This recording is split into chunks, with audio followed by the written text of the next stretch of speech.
7-year-old Nathaniel see me today, he would be confused and shocked and mortified maybe. But the reason why is because I never thought that I'd be where I am now. Never thought that I would be an entrepreneur, because I always believed that the only way for you to live a good life is for you to go to school, get high grades, go to a great university, get a high-paying job, retire, and live with your pension, and then start doing cool stuff when you're already retired. And I think that that is actually a path that is viable for 80% of the people. I'm not completely abandoning that path. I am actually going to go back to university. However, I've taken a kind of a different path because I've gone to entrepreneurship, and I have different plans other than just going to uni and getting a good job. I'm actually planning to migrate to the US and figure my life out there. And I'm if you think about it, I'm kind of playing a fool where my path isn't set, where it's like, oh, I'm just going to follow this path and I'm going to be successful. I'm sort of in a place where I'm just follow the road that makes sense to me, basically. And the reason why I'm comfortable doing this, even though it is a bit uncertain, is because it leads you to what I think everyone desires: freedom. Because the traditional route, it's always based on permission of people you don't even know, permission of the principal of your school, permission of a president of the United States or president of the Philippines, or you're always looking for permission from your boss, from a superior. And I think that we are inherently looking for independence and freedom. And I think that in this age, especially with the internet and AI, that dream of independence and freedom is totally possible for everyone. If you think about it, before, people were only limited to where they were born. So if I was born in the Philippines, and let's say there's no internet or AI, I would probably be like some sort of farmer, right? Because most of the economy of the Philippines is in agriculture. So you would be limited to what you had. But since there is like massive globalization, then one is more able to find freedom in their own way. And of course, there's like a pros and cons to the globalization of the world, where cultures are being blended. But I think that the globalization has allowed people to find a sense of freedom and independence that you can also find if you master 7 skills. Now, I'm not saying that these are only the 7 skills that you need to master. There's a lot more. But I think that these 7 are the foundation of being an entrepreneur and finding freedom. And this is based on experience. I'm not recording this video saying voodoo shit that I think doesn't work.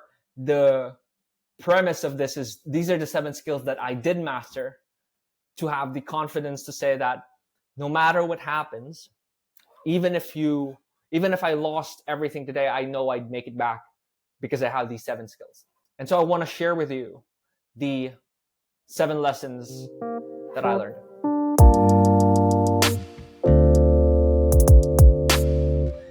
The first skill that I think is crucial is agency. And what this basically means is that you are not an object of the world. You're not a cog in the machine. You're a person with freedom. That is agency. Like, you're able to create decisions for your own. You're able to make movements, actions based on your own mind, not based on a set of rules and regulations that is given to you by your teacher, your boss, or the president, or anyone else. And the reason why agency is crucial, and I would say it's the most crucial skill for anyone in this modern world, is the fact that we are going into a globalized state. Like, most of the cultures are being blended. And so everyone is trying to influence one another. Like, it's almost as if the Philippines, like, it's almost as if you go to a major city, there's no difference than another major city because cultures are merging.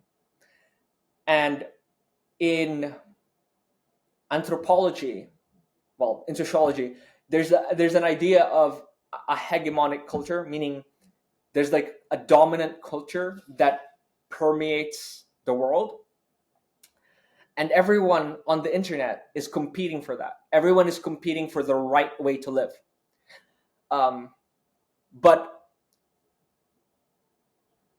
I believe that the individual still holds the power, because if an individual says no to someone, sets a boundary, then he is going against that influence. And for you to be able to say no to influence and just be a puppet and be a part of the matrix, so to speak, you need to have agency. And so I think agency has 3 pillars. These are 3 pillars that I follow. And the 3 pillars are: number 1, responsibility. I think that you need to own everything in your life, even if it's not your fault. So when I was a kid, I used to blame everyone because I was an accident child, and I felt like the world was unfair because I was born with a disadvantage. I was an accident child. My mother basically disowned me, registered me in another's name, so my identity was faked, and there was a lot of disadvantages on my life early.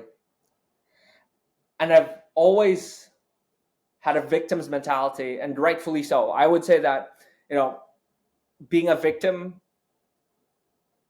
doesn't mean that being a victim is being a victim. If someone punched you in the face, you got punched in the face, right? If someone hurts you, you are a victim. But how you react to that scenario is up to you. Therefore, that event is still your responsibility, even if it's not your fault. So it wasn't my fault that I was given a disadvantage. I was born in a third world country. As an accident, I never met my father. My identity was changed. It was still, even though I had a disadvantage, it was still my responsibility to make the most out of the cards I was dealt with. And it was a hard realization, but it was also the realization that gave me the power back. Because whenever you blame someone and you're always trying to make someone fix the problems, you end up not doing anything. And so you feel like, even though that person you're blaming does say sorry or fixes your life, it's not sustainable, because your peace came from the outside world rather than the inside, wherein you take responsibility, you fix your life, you become unbreakable, because it becomes an identity rather than something that's given to you. So I think responsibility is a crucial lesson for you to be an agent, again, agency. The next skill, I would say, the next pillar of agency is discernment. Now, I put discernment here, not judgment, because judgment is I think it's a very harsh word. And I think the only one that can really judge is God. I believe in God. And I think that the only person who can ever judge what is right and what is wrong is God. However, humans can discern. We can make decisions based on the facts that are given to us. I think we can't say what is ultimate right or what's ultimately wrong, but we can make the right decisions given the time and right information.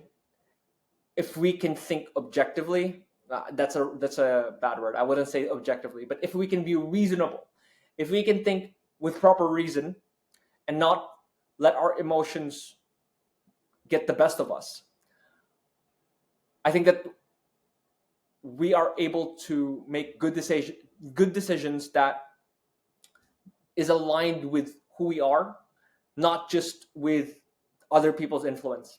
As we said earlier, the world will try to influence you.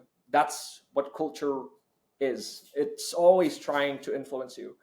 Therefore, you must have the independence and discernment to counteract that. Now, I'm not saying that culture is always wrong. Culture could be right, but that's up to you to discern. So you must know yourself, your tendencies, your strengths, your values, and build a life that is in alignment to that. That's how you can avoid. That's how you can avoid chasing shiny objects that look like it would bring you what you want, but really it's just what the world wants and what the world is selling you. So practice discernment, practice how to make decisions based on your true nature, based on what you really want, rather than what other people is telling you should want. And then finally, I think to really practice agency is for you to understand gratitude. And what I mean by gratitude is it's not about you just being okay with where you are. I think that it's always good to strive to be better. But gratitude is about living with an open hand, meaning you don't try to grab everything, because when you hold on to something for so long, you miss the opportunities that could be better. But when you live with an open hand, you might lose some opportunities, but you're also open to new ones. And with gratitude, you start understanding that things aren't so bad as they seem. Things aren't so good or bad as they seem. And things always turn out for the better. If you look at the world, even though there's a lot of negative things happening, most of the progress that we've experienced, most of the things that are happening are progressing towards betterment. Our economy, the society. If you compare lives in the 1800s to now, it's way off. I would rather be a poor person in today's society than a rich person then, because they didn't have cure to certain diseases. They didn't have healthcare. Like, if you think about it, really, life now is way, way easier. Imagine being a caveman, right? Like, dude, if I was a caveman, I think I'd die. I have bad eyesight.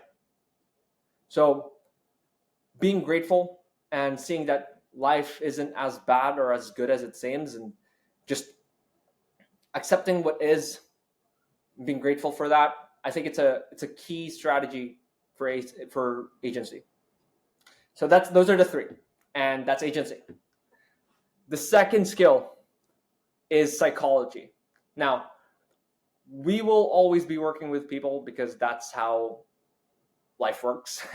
Of course, there's AI, which we will dive into later. But in entrepreneurship, you will always be working with people.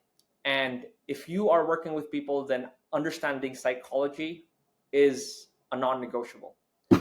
So understanding how people think, behave, and make decisions is a superpower. And it helps you lead better, sell better, write better, and most importantly, live better. Because at the core of every business, relationship, and brand is a human being. Now, again, we talked about agency. I think there is free will. I don't think that everyone, I don't think that you can categorize someone in the psychological principles. Like, if that's the case, we would be robots. There's always free will, and we would make decisions different from what we expect in psychology. We're not robots, but we do operate in patterns. And this idea comes from Daniel Kahneman's idea of how the human brain is optimized for efficiency.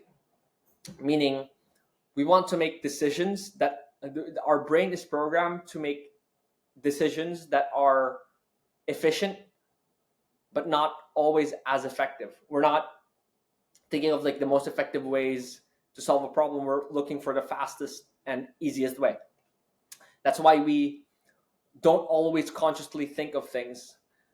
We need to, like, we operate sometimes in autopilot. Like, sometimes you look into the horizon and you just blur out. That's part of life. That's part of you being human. You just look into the horizon and just don't think of anything. And you're not conscious during that moment, but that's how your brain works. Looks for efficient ways. So we create shortcuts, we create habits and biases and heuristics. And this makes humans predictable. And understanding the tendencies of people is crucial when you are working in business and entrepreneurship and looking for your freedom. So I think a good place to start with psychology is understanding the 6 principles of persuasion, which is outlined in the book of Robert Cialdini, Influence. And I made a summary of that, of how you can use that in social media. I'll link it down below in the description so that you can check that out. And you can also check out the book Influence by Robert Cialdini.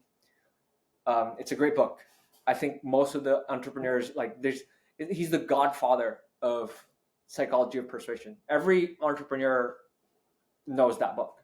If they haven't read, if they haven't seen that book, then I think everyone. I just think that everyone, like every entrepreneur that I talk to, they always talk about influence. All right, so that's the second lesson. The third skill. That's the second skill. Now the third skill is writing, and this might be a bit biased since I am a writer, but I genuinely believe that writing is the most underrated skill in online entrepreneurship. The reason being that writing is the foundation of every type of media. Tweets, emails, video scripts, landing pages, carousel speeches, almost everything that you see in media is based on writing because it's organized thinking. And when before I created this video, even I have a script here. I'm going off script sometimes, but I have a script, an outline of what I'm going to say, because it's a way for me to organize my thoughts that would be presentable to you so that you could continue consuming my content. And the reason why I'm emphasizing content and media here is because content and media is one of the easiest leverages that you can use. So just to give you a quick background here, Naval Ravikant talks about there's 4 leverages in the world. Number 1 is collaboration, humans. So if you want to get more work done, hire more people. Logic, right? Like that's basic logic. And this is an old type of leverage, and the oldest type of leverage actually, because if you think about societies before, how successful you were would be determined by how big your company was and how many people you manage. That's collaboration. Number 2 is capital, money. Money is leverage, right? And the guy who perfected this was one of the people who perfected this would be Benjamin Graham, Warren Buffett, Charlie Munger, investors, people who know where to put their money so that they could multiply it. That's capital. However, these 2 things, capital and collaboration, need permission. You need to get money, you need someone else's permission to give you that money. For you to work with someone, to employ someone, you need to hire them. So there's permission. Now, the other 2 types of leverage getting more work done is code. So number 1 is code, getting robots to work for you. If you know how to code, if you know how to make automations, then you can basically have someone work on autopilot. That's what AI is doing now. Again, we'll get down to that later. But the other type of permissionless leverage is writing. Meaning, if you can broadcast information out to the world, then you can get a lot more work done than before. Wherein if we like we wherein before you had to talk to every single person to relay your message across, but now you can write something on Twitter and it'll be accessible to 500 million people. So that's the idea. And I think, again, every form of media is based on writing, and that's why I think writing is important. So the key though for me with writing is to understand how to write so that you could make people take action, because that's what you want to do when you're selling or when you're building something. When you're on entrepreneurship, you need to learn how to write so that people would want to click your video, people would want to read your article, open your email, and that goes into the subset of writing, which is copywriting. And copywriting is all about salesmanship on print. You don't always need to sell something. I see copywriting as a way to make people take action. And one of the best books I've ever read in copywriting is the Adweek Copywriting Handbook by Joe Sugarman. And I've broken down, again, some tactics from his book that you can check out in the link below. I'll label that too. So check that out if you want to see, and check the Adweek Copywriting Handbook by Joe Sugarman. It's a great book. All right, so the fourth skill is marketing. So we talked about media a little bit. Now let's talk more about media, but a specific portion of it, which is marketing. Now, the biggest advantage, as I mentioned earlier, with the internet is you can reach almost anyone at any time with any message. And you don't have to talk to one person individually anymore. You can broadcast something.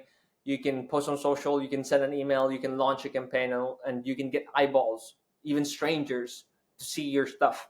And now if we use that advantage to things that we sell, then that's marketing. Marketing is just, when you think about marketing, it's just sales from you to a lot of people.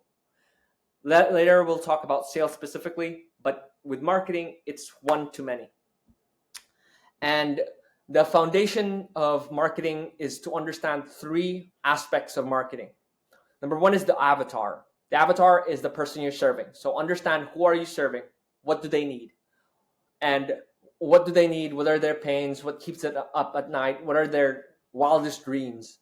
Understand your avatar. The key is to understand them more than they understand themselves, because then when you talk to them, you can relay a message that really hits a spot and makes them feel like, this guy gets me. That's the key. The second key piece of marketing is the offer, the thing that you're actually selling. I think a good way of thinking about an offer is a transformation. Rather than just thinking of the product itself, I always look for the transformation that people will experience once they buy your product. So there's this meme of how Mario becomes he gets a mushroom and it becomes like the Super Mario. I don't know what you call that type of Mario, but so your product is the mushroom and Mario is your customer. Your offer is not the mushroom. Your offer is the transformation, the Super Mario. That's what you're trying to sell. You're trying to tell people that if you buy my product, you become this amazing person. And that's really the offer, in my opinion. Finally, the last thing that you need to understand is the channel of where you're going to market. A key concept that you'd like to do whenever you're finding the right channel is to just look for where your avatar is hanging out already and then go there. So if you are selling to people if you're a fitness coach, you would most likely find your customers in Instagram. Of course, there are nuances to that. There's also nuances. There's also people on LinkedIn, on X, and all that other stuff. But as a general rule of thumb, you want to go to where most people are already looking for the fit for fitness content, and it's most likely Instagram. So that's what you want to do. So that's marketing. Now, fifth skill is sales. Talk about marketing one to many, sales is one to one. And when you're doing sales, I think the biggest mindset shift to not make things complicated with sales, like a lot of people, when I went into entrepreneurship, I had this idea that sales should be complicated. Like there's a lot of hacks and tactics and all this persuasion techniques. But the mindset shift that really clicked everything for me, that made me that made me good in sales, I would say, is to just stop thinking of sales as closing people, because it's just a mere objectification. I just don't like the idea of closing people. It's very manipulative. You see people as numbers rather than people. But seeing sales as establishing a good fit with your product and your avatar. So whenever I'm talking to someone, I, instead of trying to tell them, oh, this, like for example, like this, the AirPods. If I'm going to sell the AirPods, I'm not going to tell someone, oh, this is the greatest AirPods of all time, and this has been on my ears, Nathaniel. I'm the best person on earth, and you would want to buy this because you want my ears in your ears, and the things that I hear in your. It's like it's just full of bullshit. Instead, what I would do is ask you, do you need earbuds? Like, well, why? Or before I sell, I make sure that they are actually interested. So I would ask them, what got you into buying earpods? Like I would ask them, why do you want earbuds?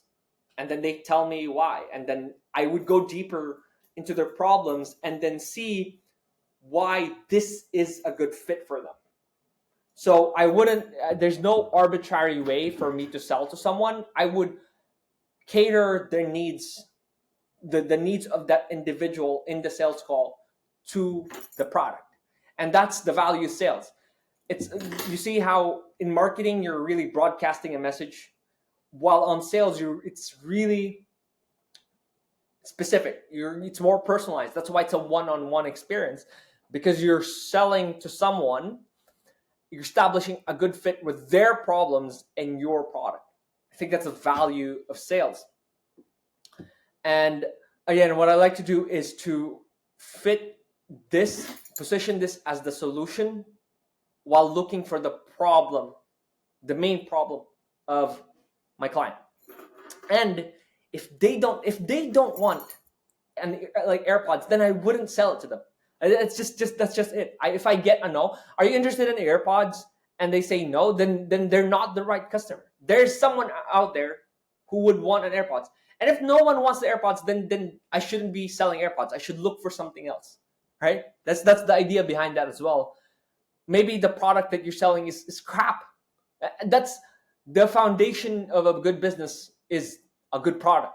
If your product is crap, no salesman, well, there's some people, but I would rather give something of value than be seen as the schemy salesman who sold something to someone that they don't need.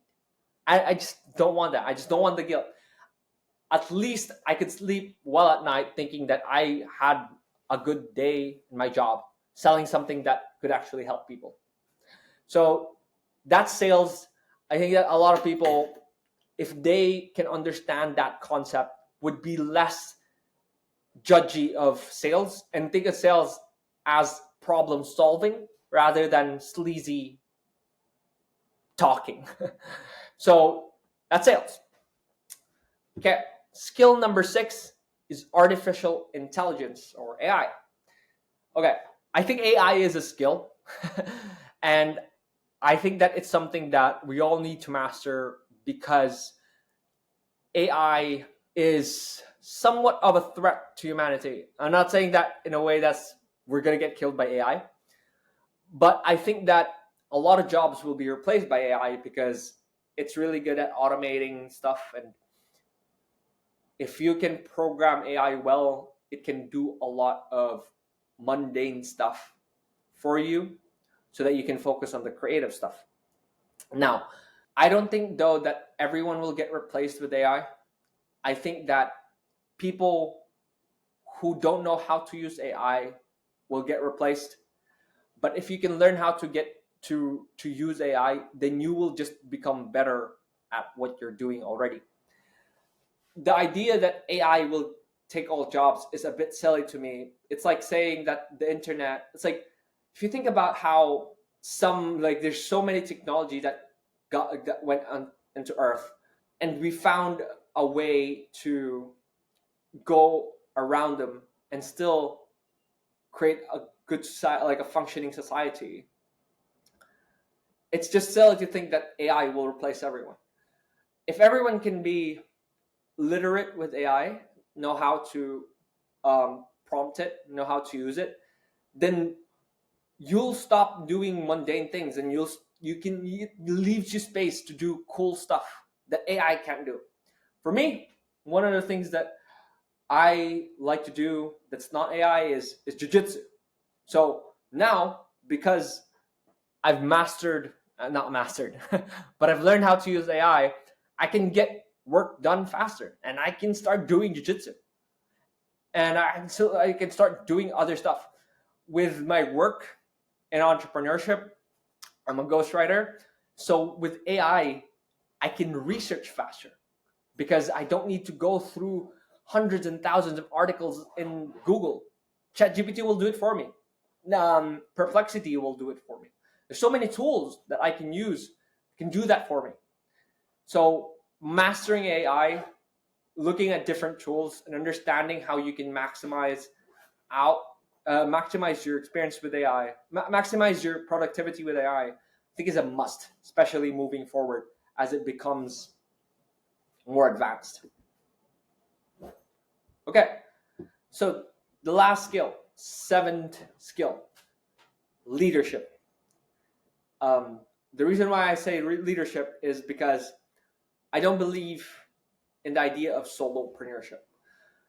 I think some creators can do it. I think like a lot of creators have been pioneering that idea.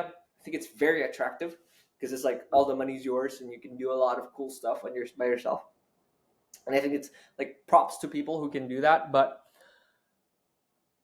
I've always thought of building something that is beyond me, not just centered around me. Of course, I also like the idea of solopreneurship, of doing stuff on my own. But I don't want to build a business just based on my own.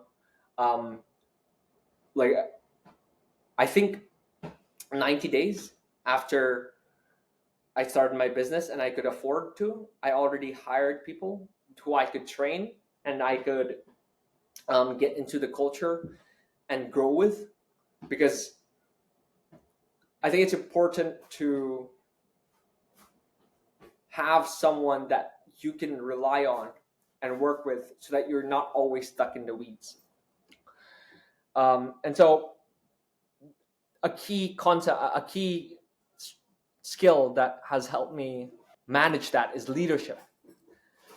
And when I'm thinking of leadership, I'm not thinking of being a boss and trying to like say being good at showing orders. Actually, it's not what I try to do. What I try to do with leadership is to be a role model and do the things rather than just tell people what to do. So I wouldn't ask someone to do something that I'm not willing to do myself. The only reason I ask someone to do it is so that I could step away from them. Again, it's a bit similar to AI, but the reason why I ask someone to do something is so that I can step back and focus on high leverage activities that could move us forward. While someone is sending DMs, I can think of the strategy of how we can optimize our content and all that stuff. And so that's why I think leadership is key, because another thing is that even though you are a solopreneur, you're still leading your clients. If you have clients, you're still leading your family, you're still leading other people regardless. So I think leadership is a good skill in general, not to learn.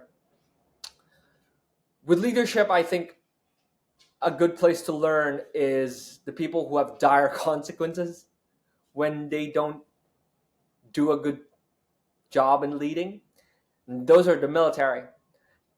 Specifically, I like to study Jocko Willink, the former Navy SEAL commander. Shout out to Jocko. And he wrote this book. It's an amazing book. It's called Extreme Ownership.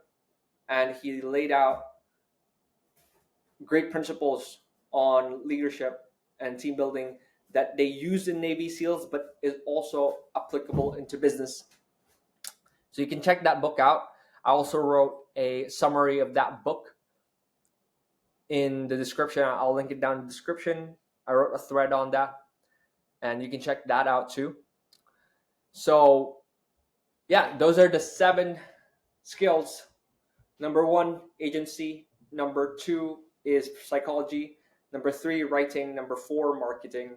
Number 5, sales. Number 6, AI. And number 7 is leadership. So moving forward, I think there will be massive changes in the world. It's absolutely crazy. I think that this video probably in 10 years time would be like, some people would see this as irrelevant. I think there's going to be a lot of changes. And I think that having these 7 skills will allow you to navigate the world better during that time of change. So I think that building this and trying to practice this is key to finding success.